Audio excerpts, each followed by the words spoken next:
Shalom saudara yang dikasihi Tuhan, selamat pagi, senang dan bahagia rasanya karena masih bisa menyapa saudara di pagi yang indah ini.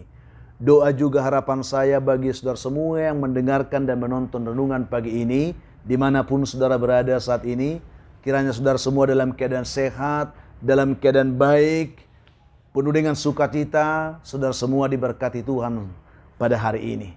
Itulah doa saya untuk saudara di pagi ini. Kita bersyukur, kita masih diberi anugerah hari baru oleh Tuhan pagi ini, tentu dengan berkat Tuhan yang baru saudara, yang bisa kita nikmati di sepanjang hari ini. Namun sebelumnya mari kita merendahkan diri, kita berdoa, memohon kekuatan Tuhan memimpin hidup kita hari ini. Kita berdoa. Bapa di surga, kami bersyukur untuk kebaikan-Mu yang sudah menyertai dan memimpin hidup kami sepanjang malam, juga sudah menganugerahkan kepada kami hari baru pagi ini. Berkati dan pimpinlah kami oleh Roh Kudus-Mu Tuhan, sehingga kami boleh berjalan dalam kemenangan Kristus di sepanjang hari ini. Dalam nama Tuhan Yesus kami berdoa. Amin. Saudara yang dikasihi Tuhan, firman Tuhan yang menjadi renungan kita pagi ini, saya siapkan satu bagian ayat firman Tuhan yang terambil dari kitab Roma pasal yang ketiga, ayat 23, ayat yang biasa mungkin kita dengar. Demikian bunyinya. Karena semua orang telah berbuat dosa dan telah kehilangan kemuliaan Allah. Ayat yang sangat luar biasa saudara. Kiranya dengan ayat ini kita diberkati Tuhan pada pagi hari ini. Topik perenungan kita pagi ini adalah kita semua adalah orang berdosa. Mari dengan renungan ini kita diingatkan selalu bahwa kita orang berdosa. Itu yang perlu saudara tangkap pagi ini. Alkisah saudara, di suatu daerah kerajaan sedang terjadi bencana, di mana oleh karena kemarau yang panjang melanda semua daerah kerajaan tersebut, semua pertanian tidak dapat menghasilkan bahan makanan lagi. Hal itu mengakibatkan semua rakyat dalam kerajaan itu mereka mengalami kelaparan yang luar biasa. Dan oleh karena bencana itu begitu dahsyat, dan tidak seorang pun yang berdaya mengatasi situasi tersebut. Bahkan raja juga perdana menterinya pun angkat tangan, mereka pasrah. Mereka tidak bisa berbuat apa-apa. Di tengah situasi yang seperti itu, ada seorang anak muda di kampung itu. Anak muda ini telah kehilangan ayahnya. Ayahnya telah meninggal dunia.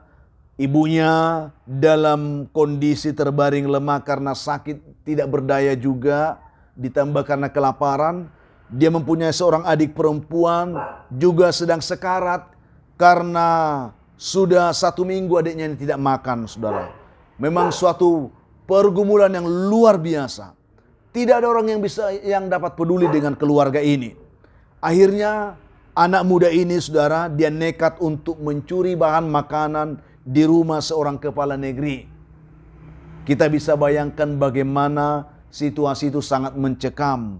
Namun malang bagi anak muda ini, ia ditangkap oleh polisi, lalu ia digelandang paksa untuk menghadap raja, lalu raja menghukum, dia dijatuhi hukuman penjara karena perbuatannya tersebut. Dan tidak sampai di situ saudara, di penjara pun anak muda ini dianiaya. Ya, sementara di rumah adiknya juga terkapar kelaparan, ibunya terbaring dalam keadaan sakit, sangat memilukan hati. Saudaraku yang dikasihi Tuhan, lalu anak muda ini tidak habis pikir. Di penjara ia memutar otak untuk mencari akal bagaimana supaya ia bisa dibebaskan dan dia bisa melihat dan merawat kembali ibunya dan adik perempuannya yang sekarat itu. Lalu dia menjumpai saudara penjaga penjara itu. Ia mengatakan kepada penjaga itu bahwa ia ingin menjumpai paduka raja dan hendak memberikan hadiah istimewa pada baginda. Itulah yang dikatakan kepada penjaga itu. Lalu pengawal itu pun tidak mudah untuk mempercayai perkataan pemuda ini. Namun karena anak muda ini berhasil meyakinkan penjaga penjara itu, akhirnya ia pun dibawa menghadap raja ke istana. Luar biasa. Dan setelah mendengar perihal maksud juga tujuan anak muda tersebut, Baginda Raja pun dengan nada curiga sebenarnya, dia segera angkat bicara dan bertanya, apakah benar kamu ingin memberi hadiah untukku anak muda? Demikianlah Raja bertanya pada saat itu. Lalu anak muda ini pun menjawabnya, benar Tuanku Raja. Jawab anak muda ini, dan segera ia memasukkan tangannya ke kantongnya. Dia mengambil segenggam benih gandum dari sakunya itu, dan dia menyodorkan hal itu kepada Raja serta berkata, Tuanku Raja, di tanganku ini ada benih gandum yang bisa berbuah emas jika benih ini ditanam dengan baik, katanya kepada Paduka Raja. Lalu karena penasaran, Raja pun bertanya lagi, lalu mengapa bukan kamu sendiri yang menanamnya? Mengapa engkau membawa benih itu kepadaku? Lalu anak muda ini berkata lagi kepada Raja, itulah masalahnya Tuanku Raja. Gandum ini akan berbuah emas jika gandum ini ditanam oleh orang yang tidak pernah berbuat dosa. Saya tidak mungkin lagi menanamnya karena saya adalah seorang pencuri roti. Tuanku sendiri tahu itu, dan Tuanku yang menghukum aku untuk masuk penjara seperti ini. Jadi Paduka Rajalah yang menurut saya cocok melakukan itu untuk menanam biji gandum ini supaya sungguh-sungguh dia bisa berbuah emas, kata anak muda itu sambil menunggu jawaban Raja. Namun Raja pun menjawab anak muda itu, dia katakan, anak muda, aku pun tidak bisa melakukan itu karena aku pun pernah mencuri dan berbohong. Aku orang berdosa juga, katanya. Lalu dia katakan, mungkin Perdana Menteri Raja bisa barangkali. Lalu anak muda itu menyodorkan biji gandum itu pun ke arah para Perdana Menterinya dan menteri-menteri yang ada di kerajaan itu. Ternyata semua mereka menolak dan menjawab dengan jawaban yang sama. Mereka berkata bahwa kami juga pernah berbuat dosa. Kami semua pernah berbuat salah. Kami juga adalah orang jahat.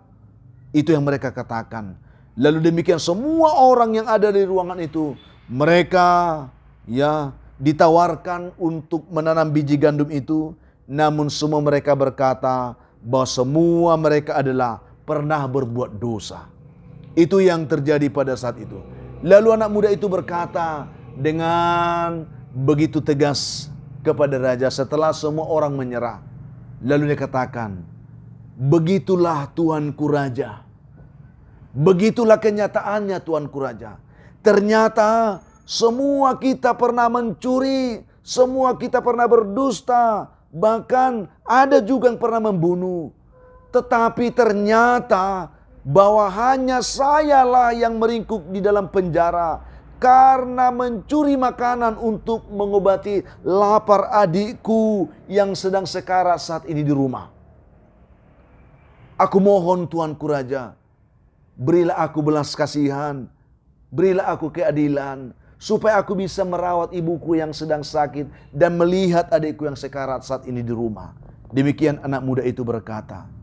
Lalu akhirnya setelah mendengarkan penjelasan pemuda itu, Raja pun merasa terpojok dan merasa bersalah. Dan dia membenarkan pembelaan anak muda itu, sehingga Raja pun memerintahkan kepada pegawainya supaya anak muda pencuri makanan tersebut segera dibebaskan. Itu yang terjadi, saudaraku. Dan puji Tuhan, sejak saat itu anak muda itu pun dibebaskan. Dia kembali melihat ibunya dan merawat adiknya. Saudaraku yang dikasihi Tuhan, ini hanya sepenggal cerita dari kisah kehidupan anak manusia yang bisa kita dengar pada pagi hari ini. Apa yang ingin kita lihat?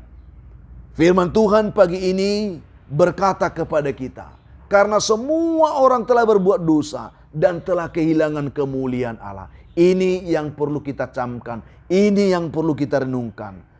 Oleh karena itu, saudaraku, janganlah kita pernah menghakimi siapapun hanya karena ia pernah berbuat dosa di depan mata kita. Hanya karena ia melakukan kesalahan mungkin kepada kita. Apalagi berusaha untuk, kalau kita bilang sih, mencari dan juga mengumbar kesalahan orang lain. Firman Tuhan katakan, jangan sekali-kali kita melakukan hal itu. Hari ini kita perlu dicerahkan dengan mendengarkan renungan ini. Ya, dengan kebenaran firman Tuhan ini, kita ditolong Tuhan supaya kita menyadari siapa kita di hadapan Tuhan. Kita semua adalah orang berdosa. Kita semua sama di hadapan Tuhan. Kita orang berdosa yang sama-sama dikasihi Tuhan. Kalaupun kita melihat saudara-saudara kita melakukan kesalahan, kejahatan, dan bahkan dosa, mari kita mendoakan mereka. Jangan menghakimi mereka. Jangan mengumbar kesalahan mereka. Bawa dia ke dalam doa. Supaya dengan pertolongan Tuhan, kita semua sama-sama boleh diubahkan oleh Tuhan. Firman Tuhan katakan, jikalau kita mengaku dosa kita, maka Dia adalah setia dan adil, maka Dia akan mengampuni segala dosa kita dan menyucikan kita dari segala kejahatan kita. Hanya Tuhan yang bisa menghakimi kita dan hanya Tuhan yang bisa mengampuni dosa kita. Siapakah kita sehingga kita bisa menghakimi saudara kita hanya karena kesalahan yang dilakukan? Apakah kita tidak pernah berbuat salah? Firman Tuhan katakan, Yesus pernah berkata, janganlah kamu menghakimi. Ya, karena dengan penghakiman yang kamu pakai untuk menghakimi, kamu akan dihakimi. Dan ukuran yang kamu pakai untuk mengukur, akan diukurkan kepadamu. Mari saudaraku, kita tidak akan pernah bebas dari hukuman ketika kita menghakimi orang lain. Atau kita mungkin menuduh orang lain karena kesalahannya. Atau menghukum orang lain karena kesalahan yang pernah dilakukannya. Tetapi ketika kita mengampuni mereka, kita pun akan diampuni oleh Tuhan. Firman Tuhan katakan, ampunilah setiap orang bersalah kepadamu, seperti engkau pun telah diampuni oleh Tuhan. Mari, pagi ini kita adalah orang-orang yang telah beroleh anugerah. Kita semua orang-orang berdosa yang sama-sama dikasihi dan sama-sama telah diampuni Tuhan. Mari kita juga saling mengampuni satu sama lain. Tuhan akan memberkati kita dengan renungan pada pagi hari. Kita berdoa. Bapa, kami mengucap syukur untuk kebaikan-Mu yang telah menyapa kami lewat kebenaran yang kami renungkan pagi ini. Berkatilah setiap kami Tuhan. Umat-Mu dimanapun yang mendengarkan renungan ini berkati. Supaya kami sadar kami orang berdosa. Kami semua orang berdosa yang sama-sama dikasihi dan diampuni oleh Tuhan. Supaya kami tidak saling menghakimi. Supaya kami tidak saling menghukum. Tetapi kami saling mengampuni dan membawa hidup kami kepadamu. Berkatilah umat Tuhan yang lemah dikuatkan. Yang putus asa diberi harapan. Yang berduka dihiburkan Tuhan. Yang jatuh diangkat oleh Tuhan. Yang berbeban berat diberikan kelegaan. Hamba terus doakan umat Tuhan yang bergumul karena sakit penyakit. Jamah mereka Tuhan pulihkan, sembuhkan mereka dalam nama Tuhan Yesus. Yang bergumul mencari pekerjaan hari ini Tuhan berikan kepada mereka lapangan pekerjaan yang baik. Yang mengharapkan jodoh pun diberkati Tuhan.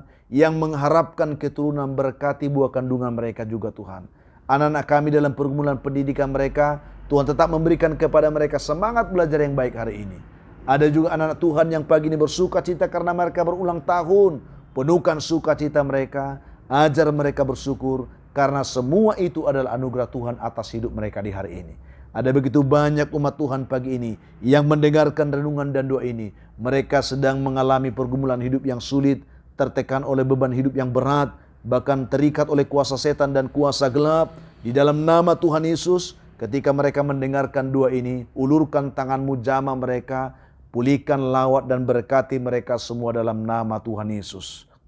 Amin.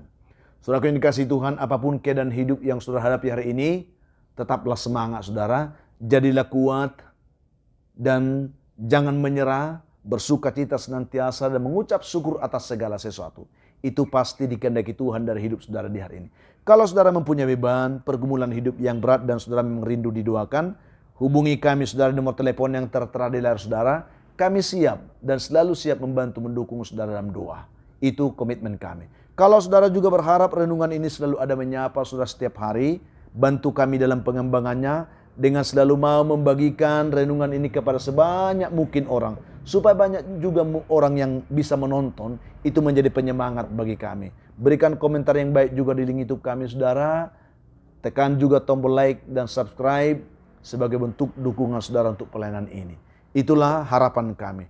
Juga pagi ini kami memberitahukan kembali, kami telah membukukan sebagian dari renungan inspirasi yang pernah saudara dengar menjadi sebuah buku seperti ini.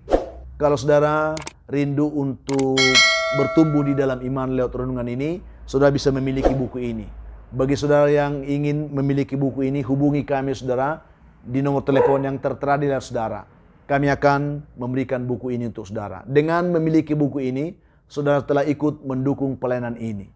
Tuhan akan memberkati saudara semuanya. Akhirnya saya Pendeta Linti Dongoran, Pendeta di GKP Jemaat Khusus Soresa Medan, menyampaikan sampai jumpa saudaraku di kesempatan lain. Tuhan Yesus memberkati kehidupan saudara di hari ini. Shalom.